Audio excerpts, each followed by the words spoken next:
In the icy silence of the Whitmore Manor in Kensington, London, Solicitor Mr. James Hartwell slowly opened the sealed will of the deceased Edward Whitmore, pharmaceutical magnate who had died at 78. Victoria Whitmore, the 55-year-old widow, draped in diamonds and fury, expected to hear confirmation of her $50 million inheritance. But when the solicitor began to read, the words that came from his mouth made everyone present freeze. "I bequeath all my assets, including this estate and the company, to Rose Thompson, my faithful housekeeper." Victoria screamed like a mad woman. Rose fainted from shock, and what happened in the following minutes revealed a family secret that no one had ever suspected. A truth so devastating, it would forever change 3 lives, and prove that true love knows no social boundaries. Whitmore Manor, Holland Park, Kensington. The elegant drawing room was shrouded in a somber atmosphere. Heavy burgundy velvet curtains filtered the light of that autumn afternoon and cast dramatic shadows across the antique furniture.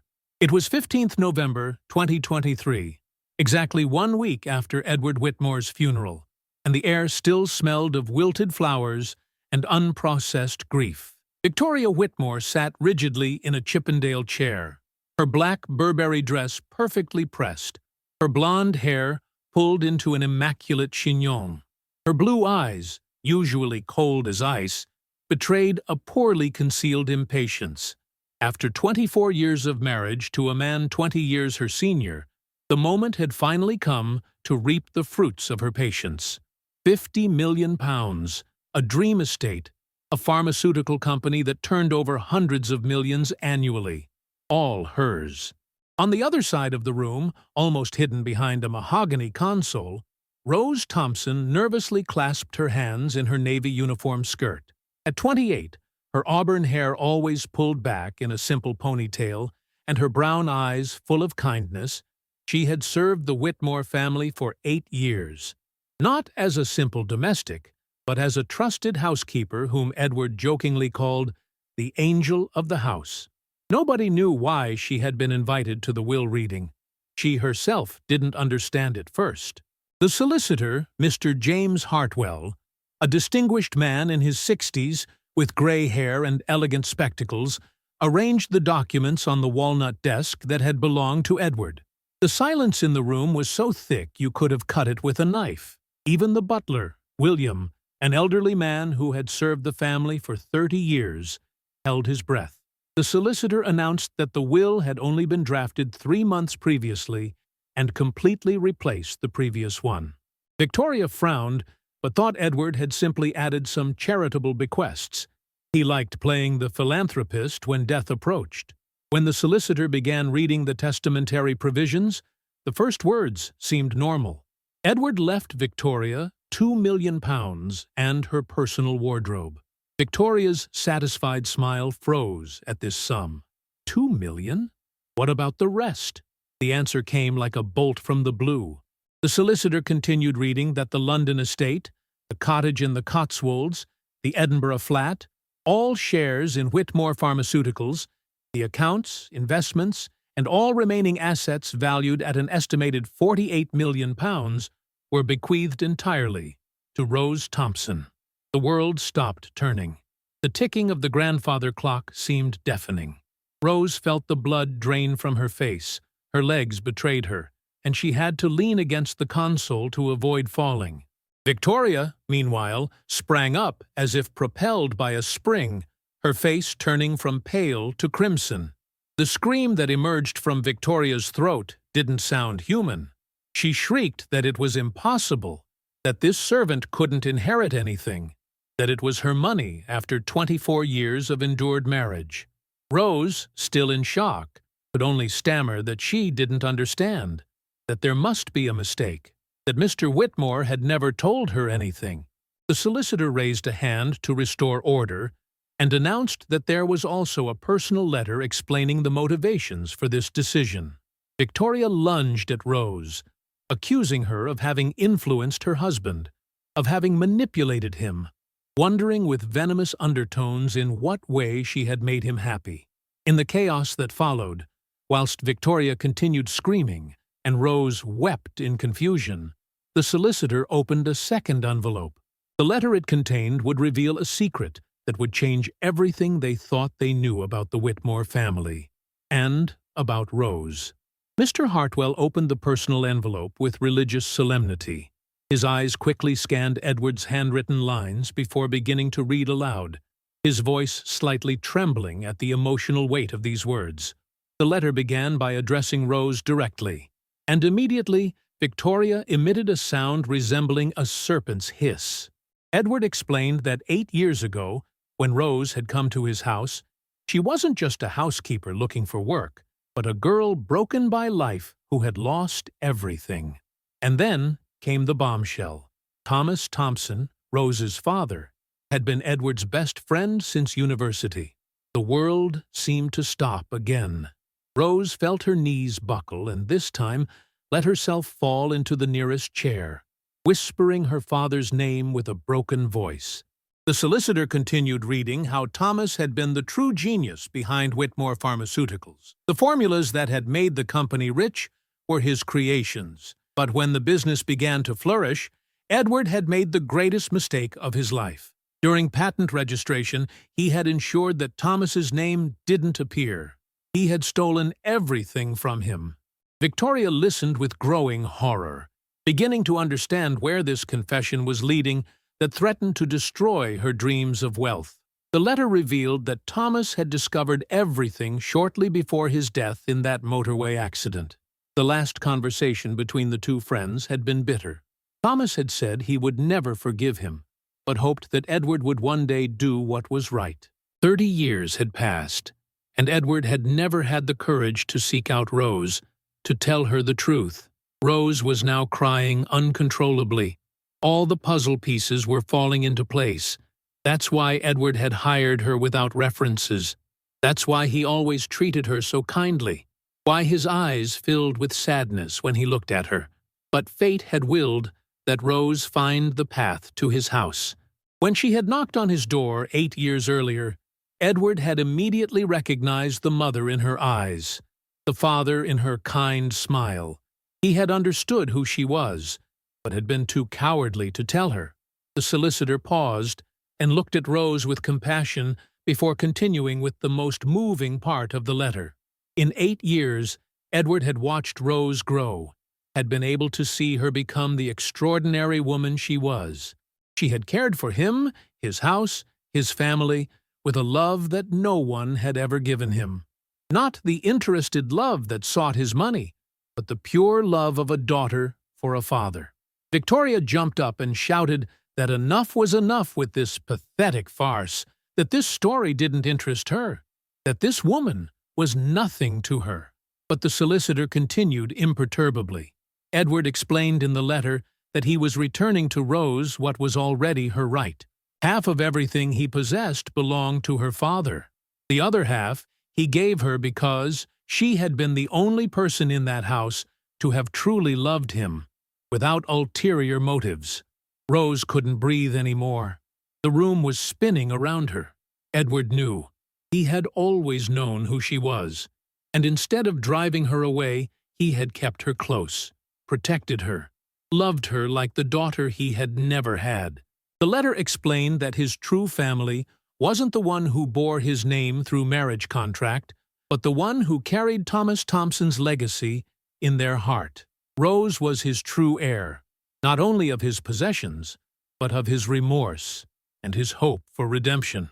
Victoria began laughing hysterically, declaring she would never believe this invented story, that she wouldn't renounce her rights for a fairy tale. But the solicitor had one last bomb to detonate. There was a postscript that concerned her directly. In the silence that fell again like a heavy blanket, the solicitor read Edward's final message to Victoria. He knew about her lover, Charles Ashford. He knew she had been waiting for his death for 3 years to marry him and enjoy his money together. He had photographs, recordings, everything. If she contested the will, he would make public every detail of her double life. Victoria turned white as a sheet. Her legs gave way, and she collapsed in the chair, her face in her hands. Edward had known everything, and from his deathbed, he had orchestrated the most perfect of all revenges, bringing justice to his best friend's daughter and unmasking the hypocrisy of a woman who had only married him for interest. But the war had only just begun, and the secrets hidden in Whitmore Manor were deeper and more dangerous than anyone could imagine. In the days that followed, Whitmore Manor became a battlefield. Victoria declared war on the usurper, whilst Rose still couldn't believe her life had changed so drastically. She sat in the conservatory where she had served Edward tea every afternoon for 8 years. Now everything belonged to her, but she felt like a stranger in her own skin. William approached her, his voice broken with emotion.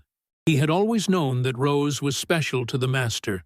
Edward looked at her the way he looked at the photograph of Thomas Thompson in the safe. She had the same kind eyes. Rose smiled through her tears. Edward had recognized her from the first day, but had waited 8 years to tell her the truth. But the tranquility was interrupted by Victoria's stormy arrival, followed by a tall, fair-haired man with an arrogant bearing, Charles Ashford, introduced as legal counsel, but obviously much more than that. Charles declared with a posh accent that the farce was over. No court would rule in favor of a servant against the legitimate wife. Rose replied that she wasn't a servant, but Rose Thompson, and this house had been her father's long before Victoria was born. Victoria laughed bitterly and called Thomas a pauper, whom Edward had to help out of pity, but Rose had learned to defend herself. The difference was that she had loved Edward without knowing who he really was, whilst Victoria had married him because she knew exactly what he was worth. When Charles threatened her, William stepped forward with unexpected dignity. He revealed that Edward had left him a USB drive for Rose, containing 3 years of recordings between Victoria and Charles, plans, blackmail, even the project to slowly poison Edward. The silence was icy. William explained that Edward knew everything. He had discovered that his wife and her lover were planning his murder to flee to Switzerland with the inheritance. He had even installed hidden cameras everywhere. Enjoying the story? Give it a little like and don't forget to subscribe. Now then, let's carry on. And recorded even the discussions about which poison to use. The castle of lies was crumbling, but Victoria and Charles weren't people who gave up easily. The following night, Rose was awakened by the smell of smoke. Someone had set fire to the conservatory where she and Edward had built their unspoken father-daughter relationship. William confirmed it was a message. They wouldn't give up easily. A campaign of psychological terror began. First, the journalists with sensationalist headlines. Housekeeper seduces millionaire and steals inheritance. The apron thief. Rose couldn't go out without being harassed by photographers. Charles, who turned out to be a shady international businessman, orchestrated total destruction. False complaints, subtle threats, compromising photos. He bribed employees of Whitmore Pharmaceuticals to sabotage the company from within. Rose confessed to the solicitor that they wanted to make her disappear from the face of the earth. He suggested she should give up and disappear, but Rose refused. Edward had wanted this for a reason. William revealed the last secret. Edward knew this would happen and had left precise instructions. He was a pharmacist. He knew all about poisons, but also about antidotes. Rose was about to discover that Edward, even in death, still had aces up his sleeve to protect her.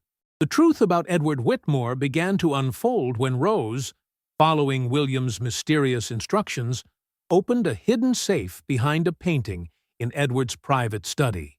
Inside, besides the original company documents and photos of her father Thomas, she found something that made her blood run cold. A complete file on Charles Ashford. Charles wasn't just Victoria's lover. He was an international criminal wanted in Scotland for financial fraud and in Ireland for murder. His real name was Charles Ashton, and Victoria wasn't his first wealthy widow.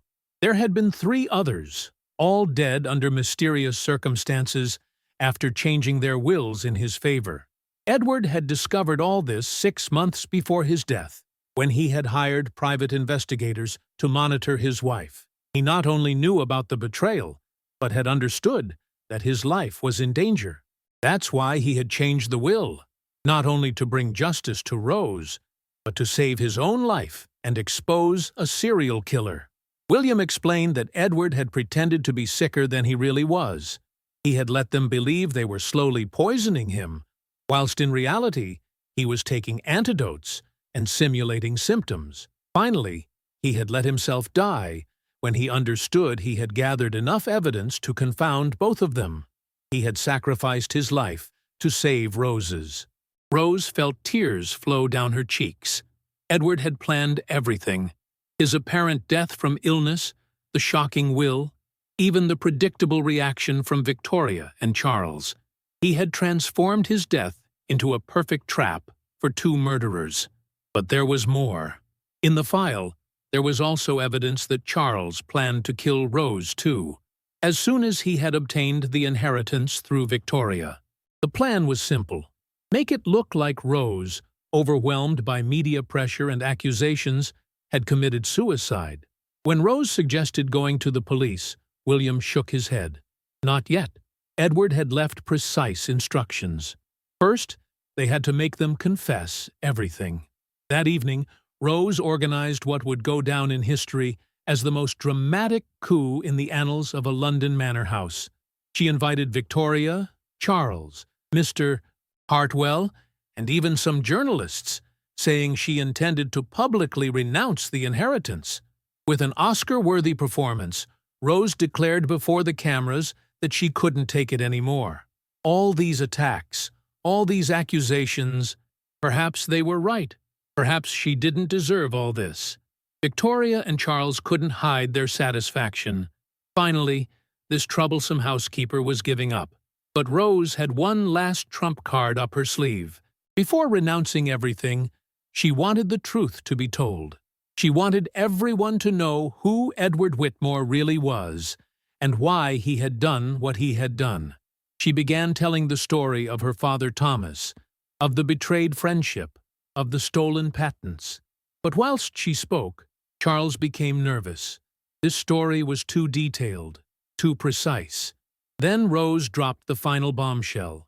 She wanted everyone to know who Charles really was, calling him by his real name, Charles Ashton. She wanted them to know about the 3 other widows he had killed in Europe, that she too had been on his list. Charles completely lost his composure.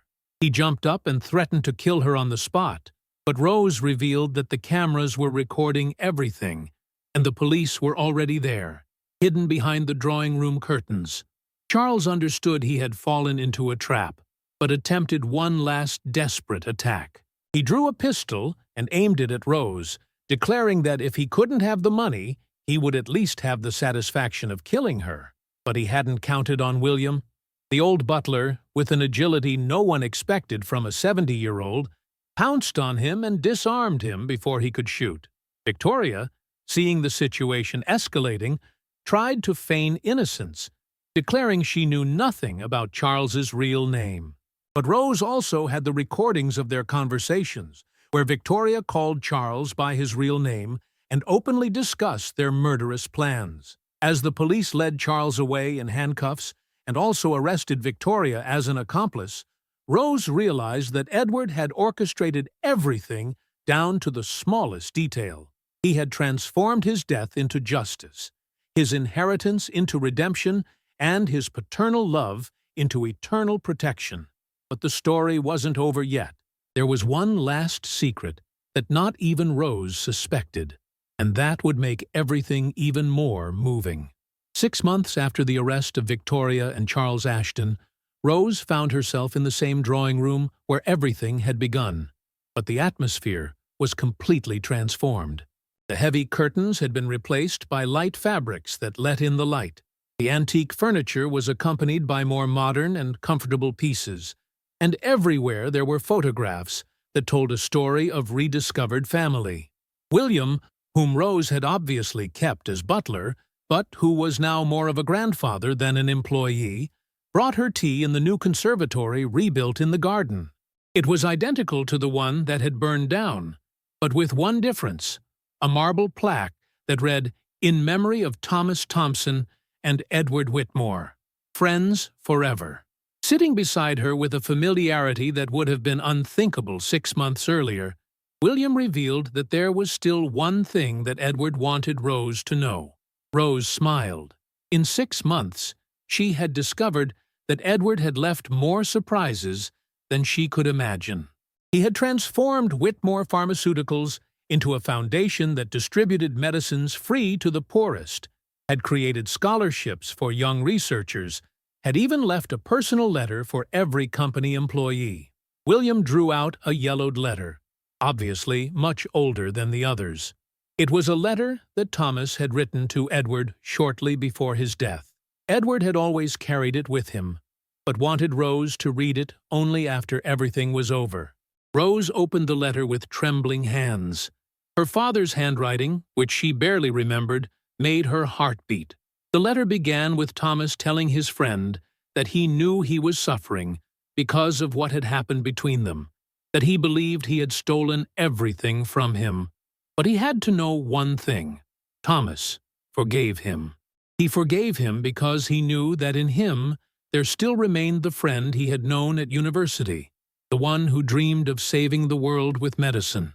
Rose continued reading with eyes that filled with tears, but above all, Thomas asked him for a promise.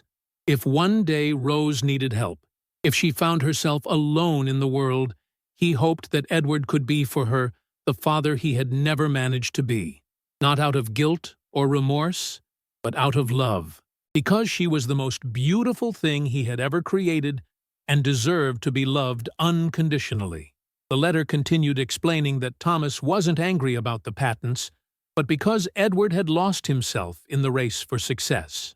True wealth wasn't money, but the love one gives and receives. He hoped that Edward would understand that one day. Rose was now crying openly. Her father had forgiven Edward even before his death, and Edward had carried that forgiveness in his heart for 30 years, until fate gave him the opportunity to transform it into paternal love. The final postscript was the most moving. If Edward was reading this letter, it meant that Rose had found her way to him. It wasn't a coincidence, but destiny giving them a second chance to be a family. Thomas asked him to take care of her as he would have wanted to do, to love her as he had loved her. And he reminded him that the patents had belonged to both of them, but love for Rose was his gift to Edward. Rose couldn't stop crying. Everything that had happened hadn't just been justice or revenge, but love. The love of a father who from heaven had guided his daughter to the only man who could protect her and love her like a daughter. William told her that Edward, after reading this letter at the end, had understood that it had never been about money, but about family. Rose looked around at the manor that now belonged to her, but which she still felt belonged to Edward and her father. She had inherited millions of pounds, but that wasn't the real treasure. The real treasure was having found a father again, in the man who had built his company on her biological father's ideas.